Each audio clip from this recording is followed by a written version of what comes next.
അസ്സലാമു അലൈക്കും വറഹ്മത്തുള്ളാഹി. ഞാൻ ഇന്ന് നിങ്ങൾക്ക് പരിചയപ്പെടുത്തുന്നത് ചരിത്രപ്രസിദ്ധമായ മാലിക് ദീനാർ മസ്ജിദിൻ്റെ ചരിത്രമാണ്. മാലിക് ദീനാർ റളിയല്ലാഹു അൻഹുവിൻ്റെ നേതൃത്വത്തിൽ വന്ന സംഘം കേരളത്തിലും കർണാടകയിലുമായി 10ഓളം മസ്ജിദുകൾ നിർമ്മിക്കുകയുണ്ടായി.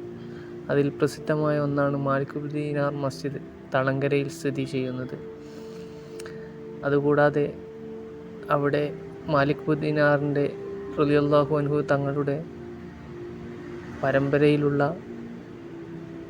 മാലിക് ബിൻ മുഹമ്മദ് എന്ന തങ്ങളവർകളും അന്ത്യവിശ്രമം കൊള്ളുന്നു.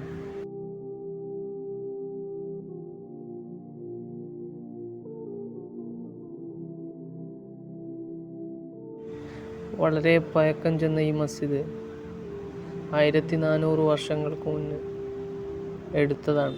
പലവട്ടം പുനരുദ്ധാരണം ചെയ്തുവെങ്കിലും ഇന്നും ഇസ്ലാമിൻ്റെ ചരിത്രങ്ങളിൽ ഇത് രേഖപ്പെടുത്തിയിട്ടുണ്ട്.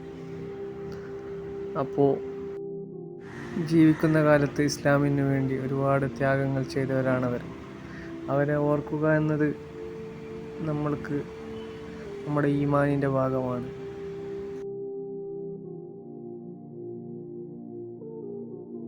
അവർ മക്കത്ത് നിന്ന് വരിക എന്നത് തന്നെ ഒരു വലിയ ദൗത്യമാണ്. അതുകൂടാതെ കേരളത്തിൽ അങ്ങോളം ഇങ്ങോളമായി 10ഓളം പള്ളികൾ നിർമ്മിക്കുകയും ചെയ്യുക എന്ന് പറഞ്ഞാൽ ഒരു സാധാരണ വിഷയമല്ല. നമ്മൾ എപ്പോഴും ഓർത്തിരിക്കേണ്ട ഒരു കാര്യമാണത്.